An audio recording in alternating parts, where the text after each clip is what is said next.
Air India ने 1 सितंबर से भारत और अमेरिका के दारुल हुकूमतों के दरमियान फ़ज़ाई सर्विस मुअत्तल करने का ऐलान कर दिया, जिसकी वजह पुराने बोइंग तैयारों की मुजव्वज़ा अपग्रेडेशन के बायस तैयारों की कमी और पाकिस्तान की फ़ज़ाई हुदूद की बंदिश बताई गई है।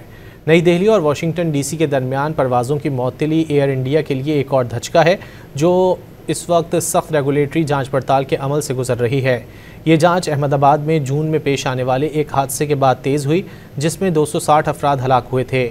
एयरलाइन के मुताबिक तैयारों की मनसूबाबंदी के तहत कमी और पाकिस्तान की फ़ज़ाई हुदूद की मुसलसल बंदिश ने तवील फासले की परवाज़ों को मुतासिर किया है, जिसके नतीजे में परवाज़ों के रास्ते लंबे हो गए और ऑपरेशनल पेचीदगी में इजाफा हुआ।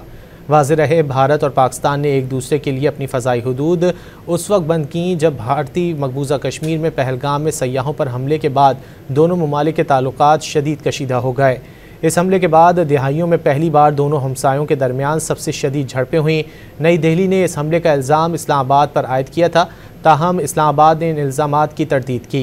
एयर इंडिया ने कहा है कि उसके मुसाफिरों को वाशिंगटन DC तक पहुंचने के लिए न्यूयॉर्क, शिकागो और सैन फ्रांसिस्को में स्टॉप ओवर के साथ परवाज़ों का इंतखाब करने का ऑप्शन मिलेगा।